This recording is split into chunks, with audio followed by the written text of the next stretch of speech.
It's fudgy time, my friends. We are now going to continue with Tales of Fourth Grade Nothing.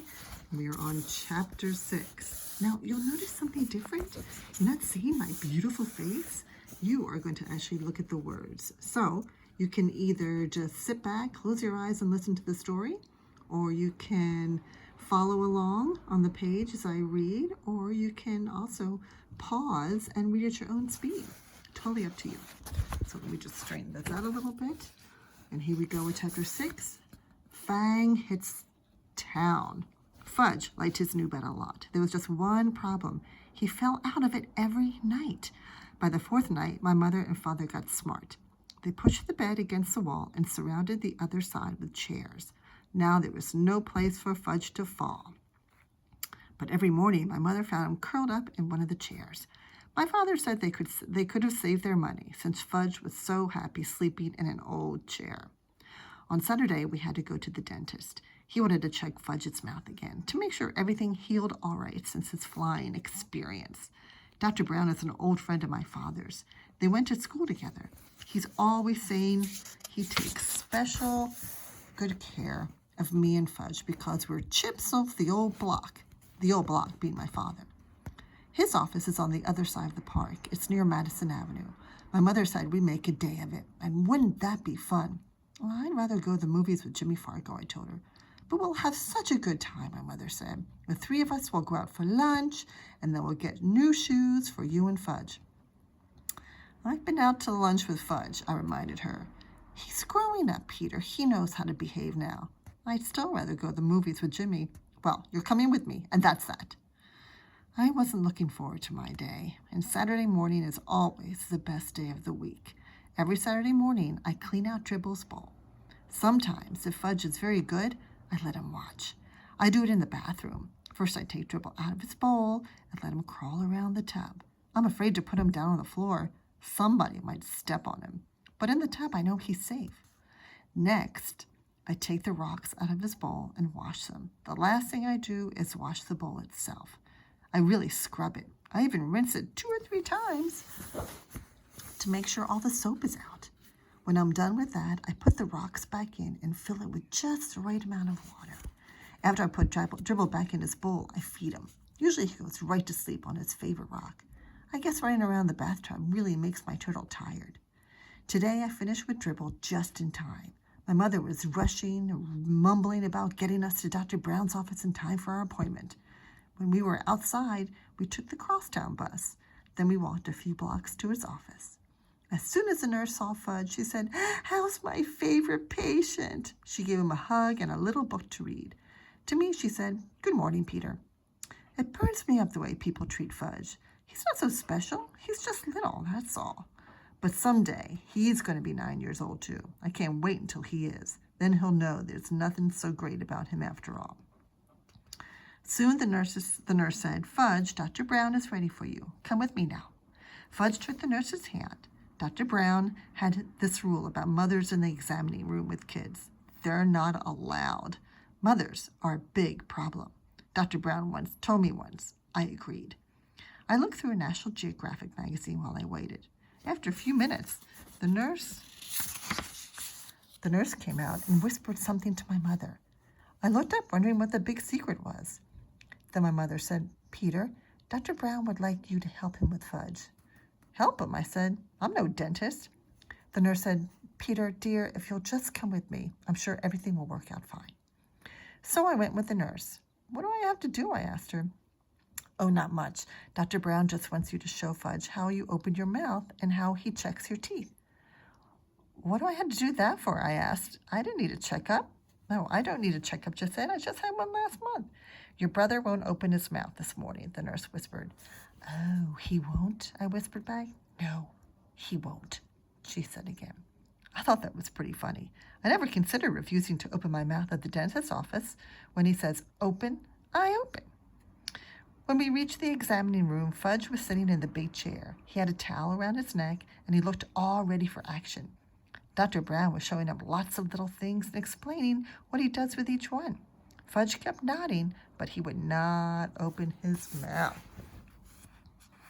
"Ah, Peter," Dr. Brown said when he saw me, "would you open your mouth so I can count your teeth?" That's what he tells little kids he's doing, counting their teeth. Little kids will believe anything. I went along with Dr. Brown's joke. I opened my mouth very wide, much wider than when I'm a real patient. He put his mirror in and said, "Oh, wonderful teeth, just beautiful. A regular chip off the old block. Such a shame your brother can't open his mouth the way you do."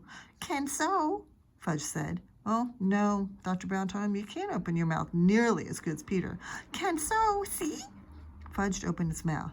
"No, I'm sorry, Fudge," Dr. Brown said. "It's still not as good as Peter." So Fudge opened his mouth really wide. "Count teeth," he said. "Count Fudgy's teeth." "Well," Dr. Brown pretended to think about it. "Count," Fudge shouted. "Well," Dr. Brown said again, scratching his head, "I guess as long as you're here, I might as well count your teeth." So he checked Fudge's mouth. When he was through, Fudge said, "See? See? Just like Peter." "Yes," Dr. Brown said, smiling. "I can see that." "You're just like Peter." He gave me a wink. I liked the way Dr. Brown tricked Fudge into opening his mouth. So when he was through examining him, I whispered, "Couldn't you make Fudge some false teeth until his grown-up ones come in?" "No, he'll just have to wait," Dr. Brown said. "But he looks like he has fangs," I told him. "You better not say that in front of your mother," Dr. Brown said. "I know it. She's not too big a fan on fangs." Dr. Brown thanked me for helping him. My mother made another appointment for Fudge. The nurse kissed my brother goodbye and we left. "Well, that wasn't so bad, was it, Peter?" my mother said. "It could have been worse," I admitted. We headed for Bloomingdale's where we get our shoes. There are 5 salesmen in the children's shoe department. 2 of them my mother doesn't like. She thinks they don't measure my feet carefully, that all they care about is selling shoes, even if they don't have the right sizes in stock. The other ones my mother thinks are okay. There's one she likes a lot. His name is Mr. Berman. I like him too, because he's funny. He usually makes believe that the right shoe goes on the left foot, or that Fudge's shoes are really for me. Anyway, when Mr. Berman waits on us, buying shoes is almost fun. Today, Mr. Berman spotted us right away. He always remembers our name. "Well, if it isn't the Hatcher boys," he said. "In the flesh," I told him. Fudge opened his mouth for Mr. Berman. "See? See? All gone." "His teeth," my mother explained to Mr. Berman. "He knocked out his top 2 front teeth." "Well, congratulations," Mr. Berman said. "That calls for a celebration." He reached into his jacket pocket and pulled out 2 lollipops.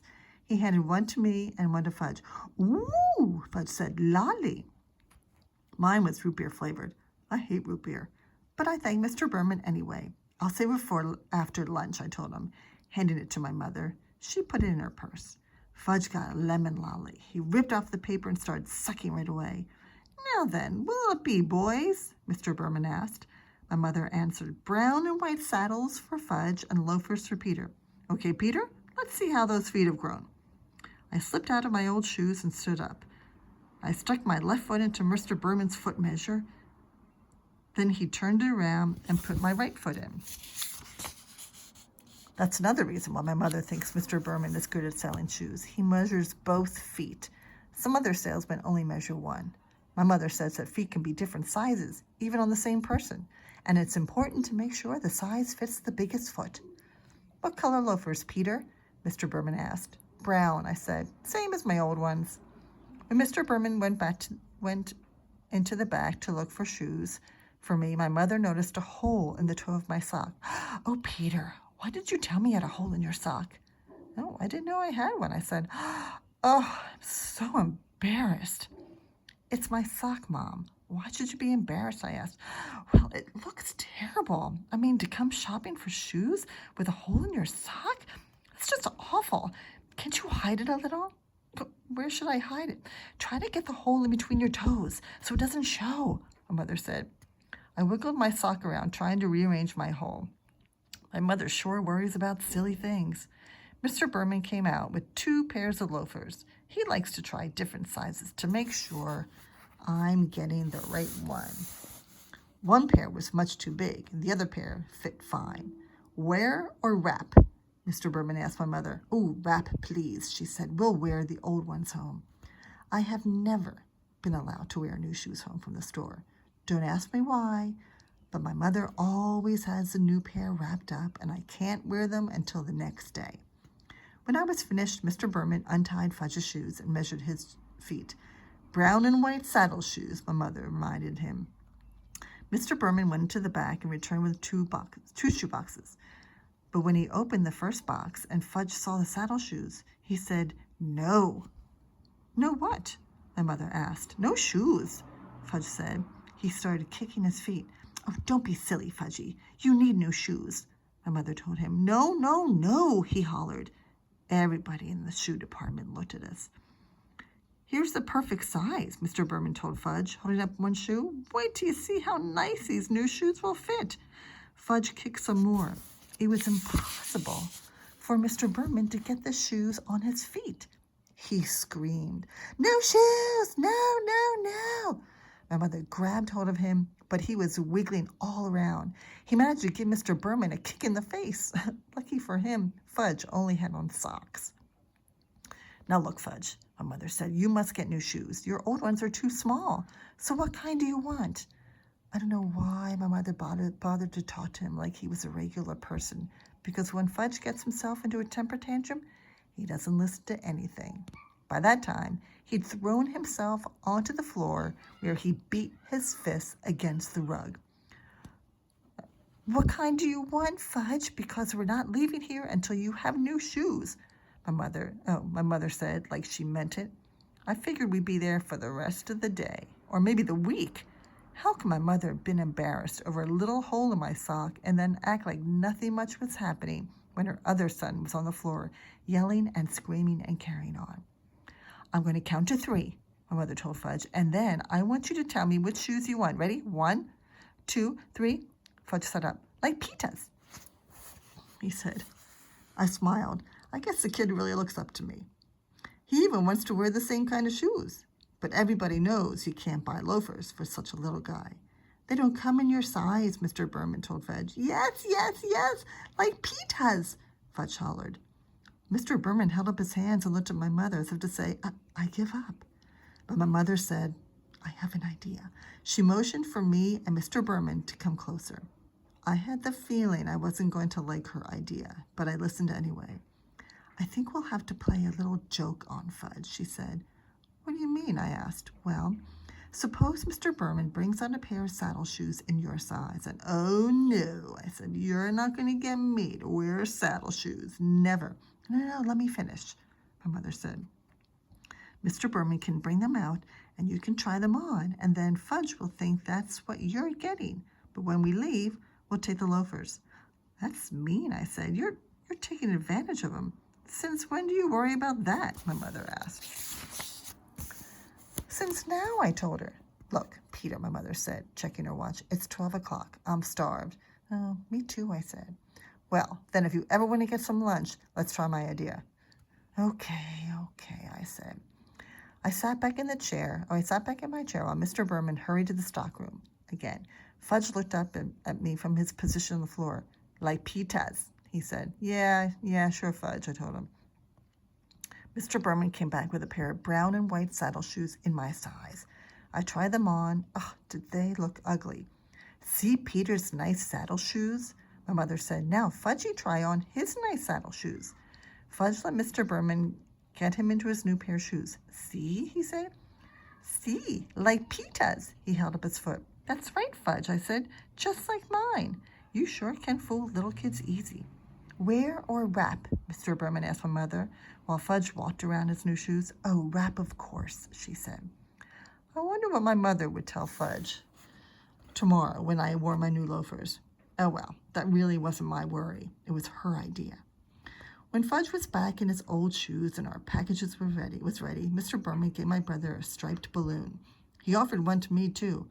I refused. How could he think a person in 4th grade might want a shoe store balloon? "That wasn't so terrible, was it, Peter?" my mother said, as we left the store. It wasn't?" I asked. "Well, it could have been worse," my mother said. "I suppose." We went to Hamburger Heaven for lunch. We sat in a booth. Fudge tossed his balloon around while my mother ordered for him and then for herself. I ordered my own lunch, a hamburger with everything on it and a chocolate milkshake. Fudge was getting a kitty special, meaning a hamburger without the roll, some mashed potatoes, and a side order of green peas. When our lunch was served, my mother cut Fudge's hamburger into tiny pieces while he shoved it into his mouth with his fingers. Oh, which he shoved into his mouth with his fingers. Then she handed him a spoon and she told him to eat his mashed potatoes. But instead of eating them, he smeared them on the wall. See? He said. I thought you told me he wouldn't behave like that anymore, I said to my mother. Fudgy, that's naughty. You stop it right now, my mother said. But Fudge sang, eat it or wear it. And he dumped the whole dish of peas over his head. I laughed. I couldn't help it. He looked so silly with the peas falling from his hair. And when I eat and laugh at the same time, I choke. So I choked on my pickle, and my mother had to whack me on the back, which gave Fudge another chance to spread mashed potatoes on the wall. That's when the waitress asked my mother, did we want anything else? Oh, no, thank you, my mother said. We have more than enough now. She wiped off the wall with her napkin and told Fudge he was very, very naughty. Not me, Fudge said. Not me. Yes, you, my mother told him. Why can't you eat like Peter?